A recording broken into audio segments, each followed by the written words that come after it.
Você já olhou para alguém e pensou, como essa pessoa consegue ser tão confiante? Enquanto isso, você estuda, trabalha, conquista objetivos, recebe elogios, mas por dentro continua sentindo que nunca é o suficiente. Se isso acontece com você, quero começar desmistificando uma ideia. Autoestima não é se achar melhor do que ninguém. Também não é acordar todos os dias se amando. Eu sou Ana Paula Guimarães, psicóloga, mentora, coautora de 2 livros, e hoje eu quero explicar o que realmente é a autoestima. Porque na maioria das vezes o problema não é que ela não exista, é que ela foi construída sobre bases muito frágeis. E a boa notícia é que aquilo que foi construído também pode ser reconstruído. Muita gente acredita que a autoestima depende da aparência, do dinheiro, da profissão, do relacionamento ou das conquistas. Mas tudo isso pode mudar. E quando muda, quem construiu o próprio valor apenas nessas coisas sente que perdeu a própria identidade. A psicologia entende a autoestima como a forma como avaliamos o nosso próprio valor.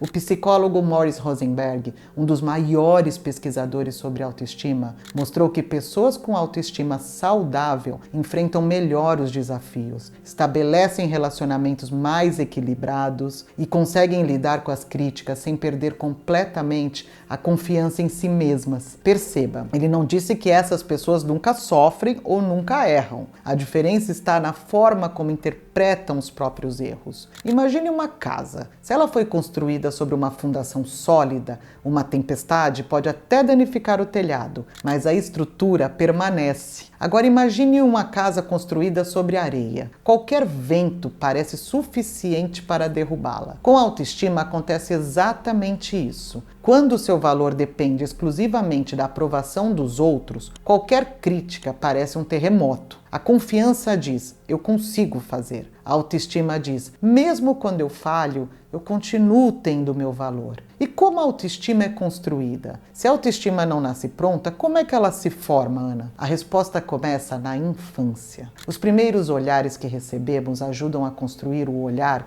que teremos sobre nós mesmos. Quando uma criança cresce sendo acolhida, respeitada e validada, ela aprende uma mensagem muito importante e poderosa. Eu tenho valor simplesmente por existir. Mas quando cresce ouvindo críticas constantes, comparações ou sentindo que precisa merecer amor através do desempenho, ela começa a acreditar que só será suficiente quando for perfeita. E esse é um peso impossível de carregar. A teoria do apego, desenvolvida por John Bowlby e ampliada por Mary Ainsworth, mostrou que os primeiros vínculos influenciam profundamente a forma como enxergamos a nós mesmos e principalmente também aos outros. Isso não significa que a infância determina o seu futuro. Significa apenas que ela ajuda a explicar muitas das crenças que carregamos na vida adulta. Imagina uma árvore. Quando ela cresce em solo fértil, ela desenvolve raízes profundas. Os ventos chegam, as tempestades também, mas ela permanece firme. Agora imagine uma árvore plantada em um solo cheio de pedras. Ela cresce,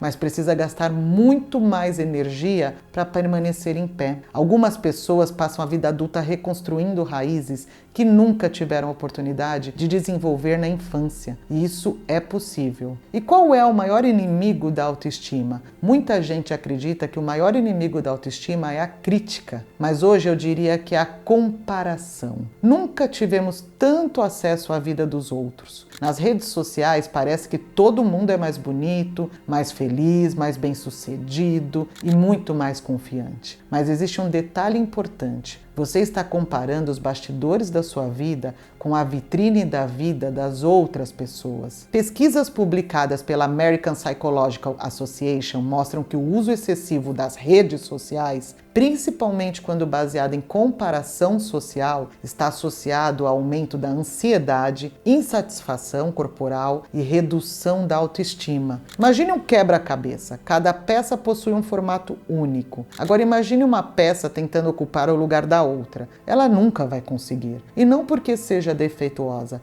mas porque não foi feita para aquele espaço. A comparação, ela faz exatamente isso. Ela faz você acreditar que precisa viver a história da outra pessoa para ter valor, quando na verdade o seu valor está justamente naquilo que faz de você alguém único. E Ana, como reconstruir a autoestima? Depois de tudo isso, talvez você esteja pensando: e se minha autoestima foi machucada durante tantos anos, como eu reconstruo? A resposta é sim, ela pode ser reconstruída. E essa reconstrução, ela não começa quando você aprende a se amar todos os dias. Ela começa quando você para de se atacar. Uma das maiores pesquisadoras, Kristin Neff, sobre autocompaixão, ela demonstrou que pessoas que aprendem a tratar a si mesmas com mais gentileza, elas apresentam menores níveis de ansiedade, depressão e vergonha, além de maior capacidade para enfrentar fracassos sem perder o senso de valor pessoal. Imagina uma criança aprendendo a andar.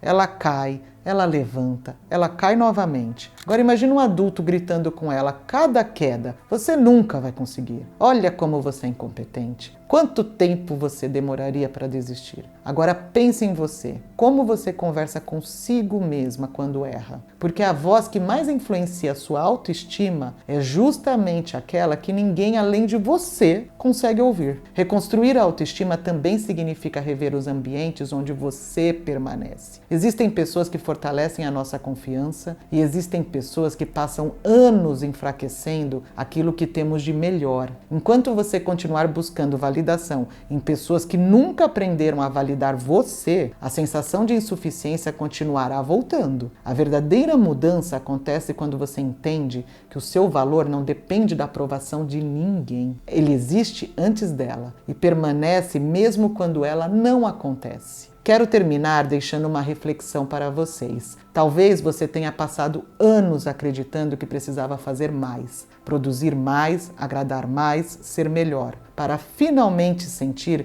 que era suficiente. Mas talvez a pergunta nunca tenha sido: o que está faltando em mim? Talvez a pergunta seja: quem me convenceu de que eu nunca seria o suficiente? Porque ninguém nasce acreditando que vale pouco. Essa é uma história que vamos aprendendo e toda história pode ser reescrita. Você não escolheu todas as experiências que viveu, mas pode escolher o significado que elas terão daqui para frente. A sua autoestima não cresce quando o mundo finalmente reconhece o seu valor. Ela cresce quando você deixa de entregar esse poder nas mãos dos outros. Se esse vídeo fez sentido para você, eu quero fazer um convite. Inscreva-se aqui no canal. Todas as semanas eu compartilho conteúdos baseados na psicologia para ajudar você a fazer uma gestão das suas emoções, fortalecer a sua autoestima, construir relacionamentos mais conscientes e também poder viver com mais leveza. Que a vida muda quando nós mudamos a forma como nos relacionamos com aquilo que sentimos. Ative o sino para acompanhar os próximos vídeos e venha caminhar comigo nessa jornada de autoconhecimento. Eu espero você no próximo vídeo.